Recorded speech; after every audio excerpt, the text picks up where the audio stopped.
You are listening to the Tudor Dixon Podcast, and today we are talking all things royal family. It's just kind of going to be an entire gossip episode because we have Kinsey Schofield with us. She's a royal reporter and the host of her own podcast, Kinsey Schofield Unfiltered. Thank you so much for being here. You know, I also think that it's a little bit of history, too. It's not just gossip. You know, we're going to educate the people. No, I do. I want to get into some of the details with all of this stuff happening, with the titles being lost and all of that. I do want to get into what that all means for the whole, Prince and his family, or do we even call him Prince Andrew anymore? I don't know. But I want to get into all of that. But I think if we don't talk about Meghan first, because Meghan is every little American girl's dream gone completely wrong. Yeah. I know, a Hallmark actress turned actual princess. It's, you couldn't even make it up. And I don't know where you were on the spectrum, but I loved her. And I could not, I wanted to be her. I was like, wow, what an incredible opportunity. You are a hardworking person and you get in front of, a prince and he's smitten with you. And then it all went to Hades. I mean, I was so disappointed to see them step down as working members of the British royal family, and they could have come to the United States and been loved, quietly worked the charity circuits and made great, established great relationships and connections. And I don't know, 10, 20 years decided that they were going to control the narrative and tell all of these secrets. And Princess Diana survived the royal family for 16 years before the divorce and before really she started to tell her secrets. And when it came to Harry and Meghan, they immediately come over to the States and I think race bait in the midst of a really difficult time for us. There's so much that I culturally, yes, and I think that in America we applaud winners, we applaud self-made people, and we don't want to, celebrate victimhood. And I think that that's a huge mistake that they made right off the bat. But we also have this, Americans have a soft spot for the royal family. Regardless of our split, there is still some romantic feelings about the royal family. We all watched the weddings. We loved Diana. We are all very involved in this. So we did watch. And I do think that there was a moment when we went, oh my gosh, you could actually grow up to be a princess. This is, there are literally movies on Netflix all the time about this, which apparently also has Meghan Markle stuff on it that is clearly not this because she abandoned him.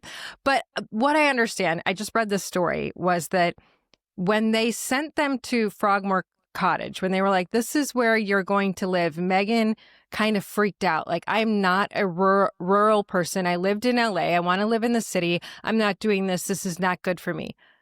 Could it have just been that?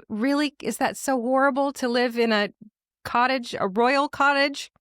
This summer, I got to see that area. I was taken, back where I'm not supposed to be by someone that had permission to be there. I had permission to be there because I was a guest. And I could not believe that she left that life. It's fields and fields of horses running wild and beautiful flowers and trees. And it is an escape and it is rural. But if you are two people that claim to want privacy, how convenient that there is no one near you. It's in the sweetest little town of Windsor. It's like this tiny village that would be, you would imagine a Disney movie would, copy and paste. Which seems like it would go along well with her show, With Love, Meghan. Yeah. Holiday celebration. She has this I just watched the trailer for this With Love, Meghan holiday celebration show on Netflix. And that was like, let me take you through my house and let me take you through my yard. And I don't know if it's actually her yard or her house, because I think there was some scandal where she was like, this is how we live. And it's not, because that seems to be who she is. But if her whole persona is, I have this like countryside living, she actually hated that. Yeah. No, exactly. Yeah. She is a contradiction in so many different ways. There's the scene in the Netflix series where she dramatically curtsies and is kind of the vibe is that how silly that she has to curtsy to Queen Elizabeth, and she's very dramatic about it. And Harry's face is just absolutely miserable. But then she asks the house manager in New York to announce her as the Duchess of Sussex as the Harper's Bazaar journalist enters the room. She wants to be formally announced with her title. When was that? That was when Harry and Meghan accepted their Humanitarians of the Year award.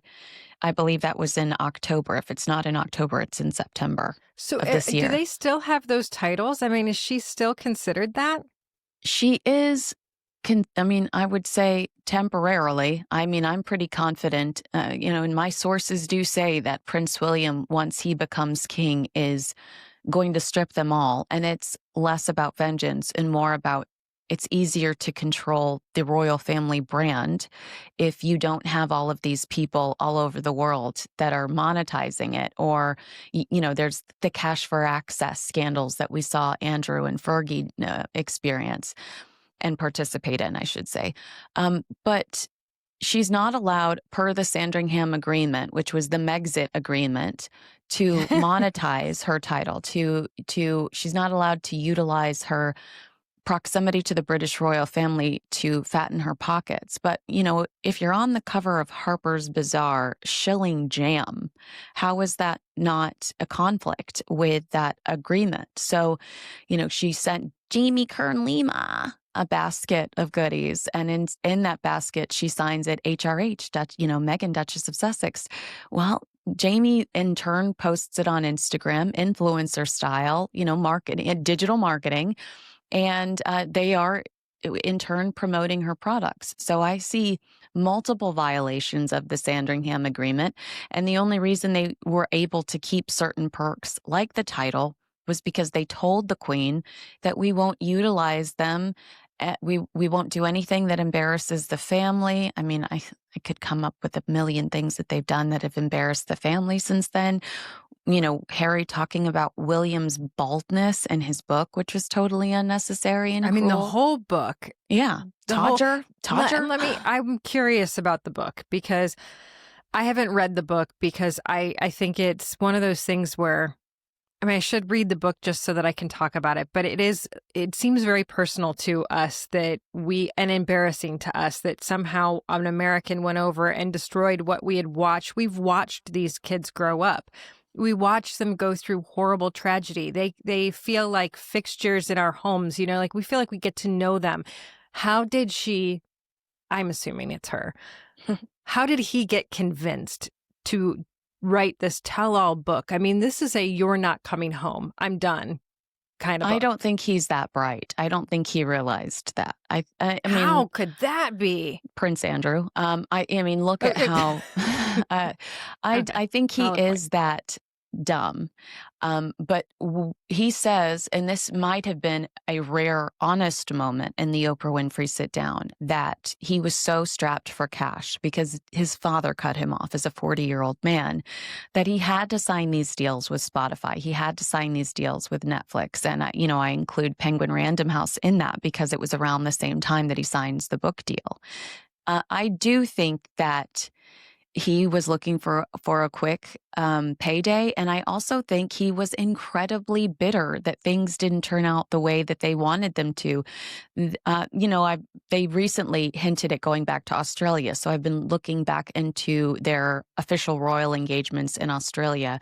And Tom Bower, an incredible investigative author, writes that in 2018, when they went to Australia, they saw their popularity in a new light. And Diana was incredibly popular in Australia. So Meghan starts to compare herself to Princess Diana. And that's really when they decide that there's going to be a shift and that they do not want to be, they don't want to have to walk behind Prince William and Catherine, Princess of Wales. They bring more to the table. And that's when they start to develop these lists of demands, which ultimately, it's so funny that we're all watching this Christmas trailer and preparing for this Christmas special. When it's Christmas time, when Meghan and Harry go off to Canada and start to plot this well, what they wanted to do was half in, half out. But what we realize is Meghan is so destructive, and Meghan is breaking this family apart during the holiday season that she's now trying to hijack as her own. And you're like, no, actually, during Christmas, you're doing whatever the opposite is of, everybody around the table snuggling with each other and loving on each other. But the royal family said, you're not going to do half in, half out. You're not, it doesn't matter how popular you are. It's not about us. It's about the institution in general. And we're not here to promote ourselves. We're here to promote great causes, great charities, other people that are making a difference in the world. And there was a real clash there. And, I think that they thought that their popularity would shield them. I think that we even see that sometimes in their behavior here in the States. I don't understand why they are still considered popular. I find her abhorrent. I mean, I think that she destroyed an institution that we all love very much. We look at this family broken apart. These boys already lost their mom in such a tragic way. Now William is by himself. What we had seen was that they were very close. Was it true that they were very close as brothers? They were so close. And Harry tries to rewrite history a little bit in his book, and when he talks about how he felt like the third wheel and he didn't feel included. They went out of their way to include him. There's a really beautiful story about Harry coming back from Afghanistan. I believe it was Australian media that leaked where he was, that he was in a war zone. And it, I don't know if Australia didn't get the memo, but I mean, everybody was purposely not reporting this to protect him. And so he has to come back. He's completely defeated that he's been pulled, from combat. And William is in the room as he's taking questions from journalists. And Harry's really mad at the journalists because he knows one of them leaked where he was and it jeopardized his safety. And now he's home and he can't do what he wants to do, which is fight. And William actually inserts himself and pulls Harry out of the interview because he can tell he's getting frustrated. William has protected Harry his entire life. I will say, I think that the palace created Harry as a character. I think that they did a great job in branding him as something that he's not. I don't think that he's this courageous, brave, strong, resilient individual, because that's not who we've seen in the last 5 years.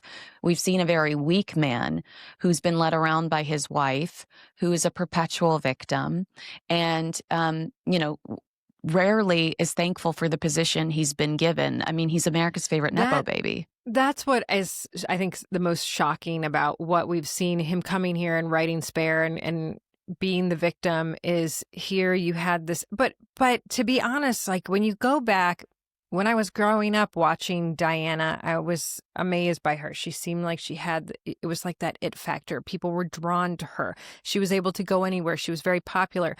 But if you watch the videos of her, she's very awkward. She's very depressed. And she's very much a victim. And he is very much like that. Yeah, shy die. She's like looking away.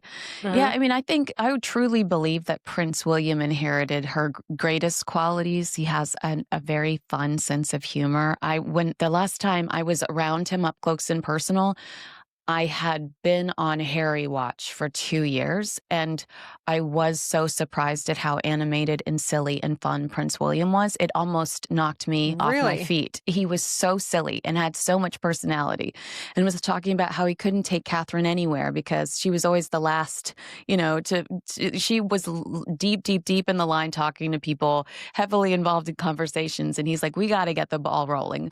And then he said his favorite emoji was the eggplant, which, I'm sure you're keen to what we think that we associate the eggplant with. Yes. And so I was really surprised at how sweet, fun, and charismatic Prince William was. And I do attribute that to Princess Diana. And with Harry, he's paranoid. He's angry. He is unrealistic. He lives in a delusional fantasy world.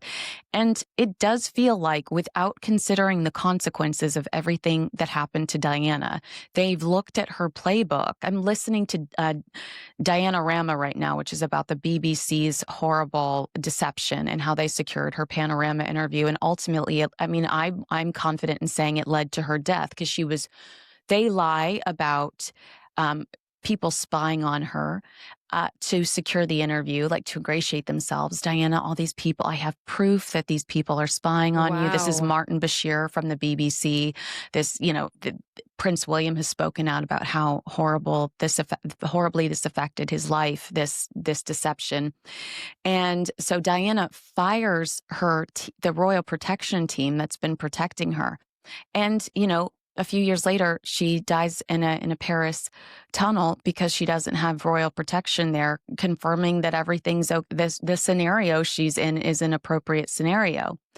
And so I see a lot of Prince Harry copying some of her playbook. The Panorama interview that some say led to the death of Diana, that's the Oprah Winfrey interview. Spare is Diana, Her True Story, written by Andrew Morton, but we now know Diana was the lead contributor to that book. And I think that they just do a lot of the same things Diana did. We even see it in Meghan's cosplaying of her outfits and her poses. I was going to say, she does this creepy thing where she dresses like her too. She absolutely does. But they don't consider what the consequences were. That Panorama interview destroyed Diana's relationship with Prince William. He was devastated by it. She was stripped of multiple royal perks after that interview. So to your point, that did Harry really write Spare thinking that everything would be fine? I think he did, because, he watched his mother do similar things. So there is a long-standing, I feel like there's a long-standing, I don't know how to say it, moronic men in the royal family situation. I mean, you have, or men that are led astray by women too. I mean, you look at Queen Elizabeth, the man who was meant to have the throne, her uncle, abdicated because of an American woman. So he gets to, and his life really, she was also a challenge, and his life didn't end up so great. And then you've got Andrew. Andrew has always been a total disaster. And when you talked about William wanting to take away these royal titles, he's looking at some of the other, from what I understand, you'll know this better than me, but he's looking at some of these other countries that they've done this, where they've kind of limited the amount of royal titles you can have, because you're essentially limiting scandal, and you've had to take away the royal title. What happens to Andrew now? He's had his titles stripped. He's had his privileges stripped. I don't know what that means, but is he broke? What happens to him? I mean, he's not broke. He has a significant amount of money. And he had this thing called Pitch of the Palace, where he would connect entrepreneurs with investors. And it's my understanding that there is a company, I believe, in Japan that want to do something similar, or utilize his contacts. They'll pay him for his contacts. That was the last time I heard of any sort of business venture with Prince Andrew. What will he do now? For the royal family's sake, he'll disappear to Sandringham. He'll live on one of the homes on the estate, and we'll never hear or see from him again. I'm under the impression that Fergie will write a book. I don't know what is left to say. And I also, I think that we'll be promised a lot, but she won't deliver a lot, because I don't think she wants to jeopardize the future for her daughters, who King Charles does love, Beatrice and Eugenie, the princesses, who still have their titles. So, I mean, the best case scenario would be that Andrew would just up and disappear. And I always feel obligated to say he says he's innocent of everything. It's a little odd that he would pay somebody £12 million that he never met, or would allow his mother to cut that check. But it truly is, in the court of public opinion, guilt by association when it comes to some of those emails, and when it comes to the photographs of him and Jeffrey Epstein walking around Central Park. I just think he needs to go away, because people resent the sight of him. But like you said, he's not he's not ever been known as a nice guy. He's not ever really been known as post Randy Andy when he came back from the Falklands.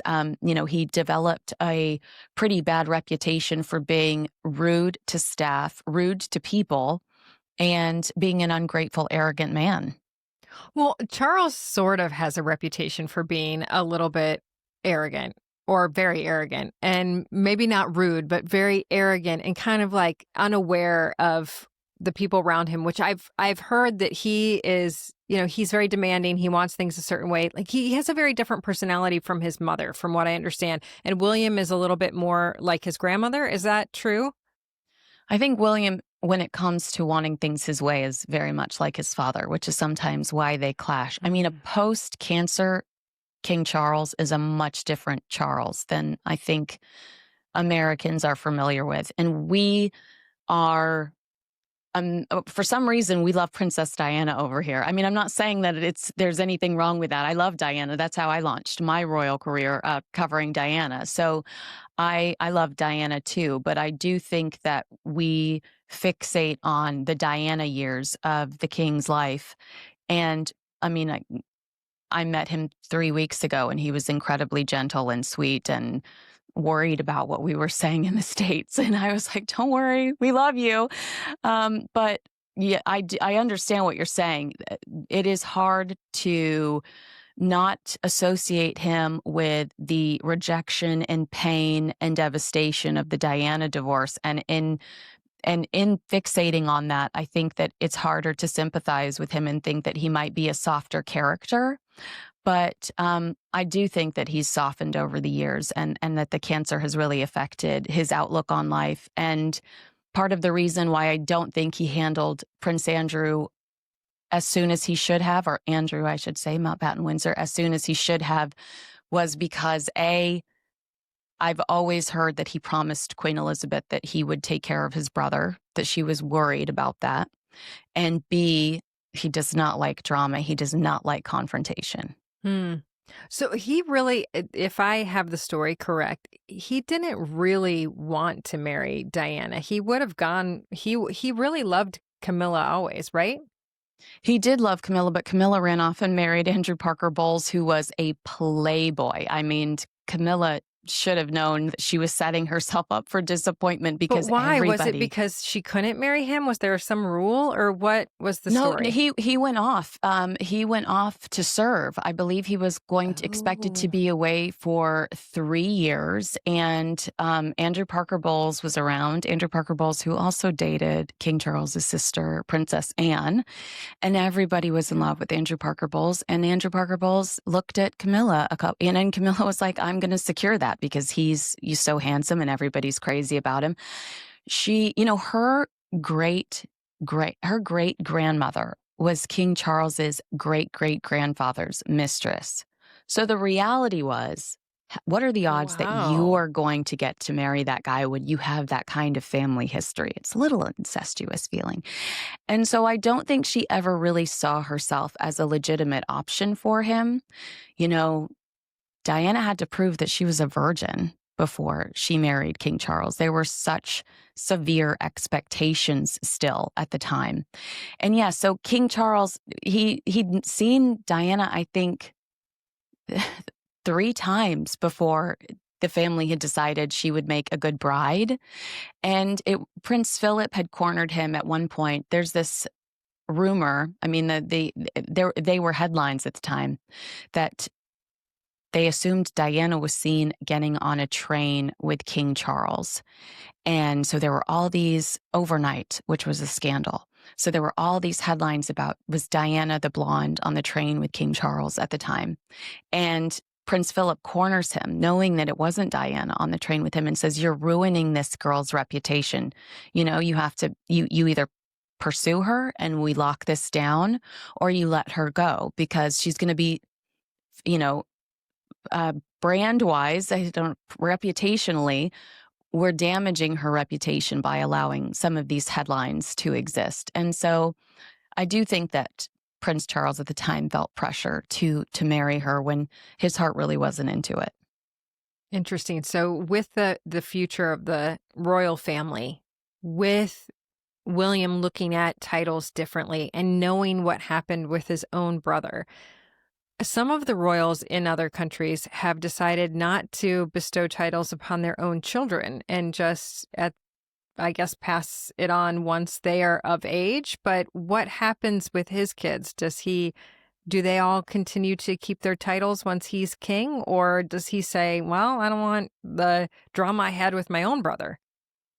Well, Princess Anne did not give her children titles. Zara and Philip, they don't have titles. And Prince Andrew demanded that Princess Beatrice and Eugenie have titles. So Prince Edward's children don't utilize theirs. So I do forget think about him. Yeah, it's because he's so sane. It's because he's so normal. Right.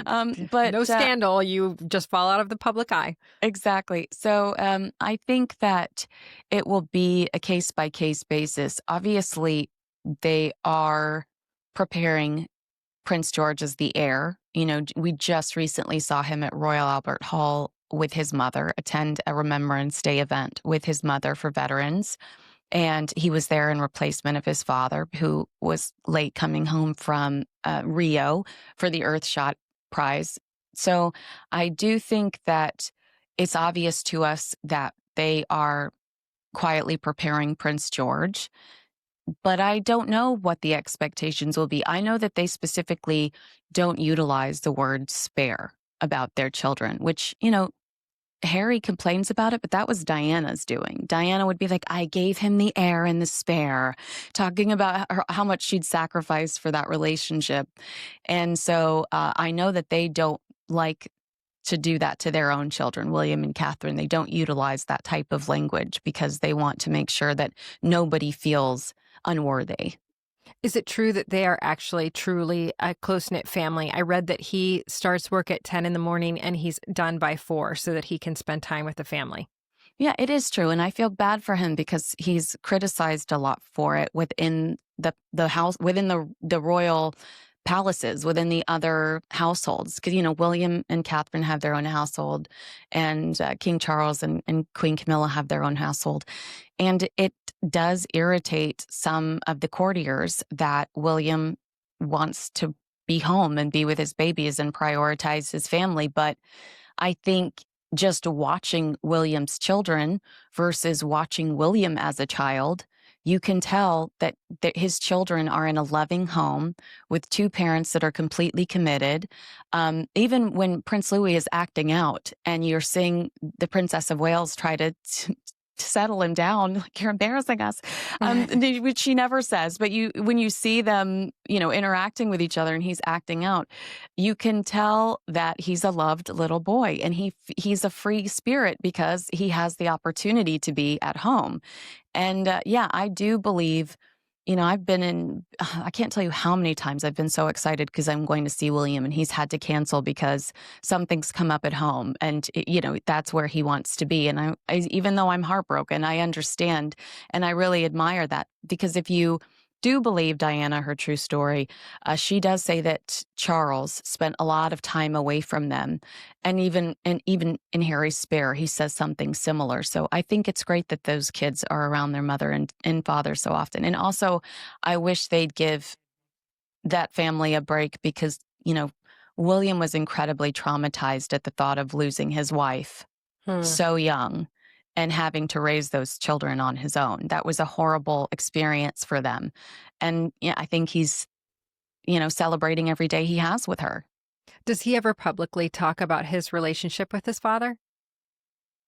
He doesn't talk about their relationship, but he does quite often credit his father for his, pursuits, his interests.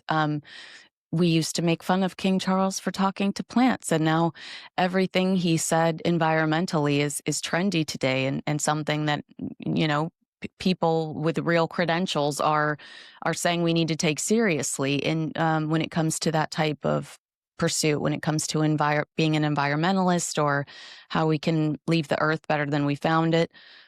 So he does talk a lot about how his father inspired some of his biggest royal initiatives, like the Earthshot Prize. You mentioned that Diana's interview affected her relationship with William. how has that affected him as a leader and as a family man, and even I imagine that that's kind of like going through that trauma all over again with his own brother. Yeah. It's my understanding that right before the Panorama interview, where Diana says there were 3 of us in this marriage, she admits to her affair with James Hewitt, who was the boys' riding instructor. I mean, this was all very so salacious at the time. Also, it's contradicting so much work that the palace had put into killing some of these stories on her behalf and on behalf of her children, so they wouldn't be embarrassed by some of these things.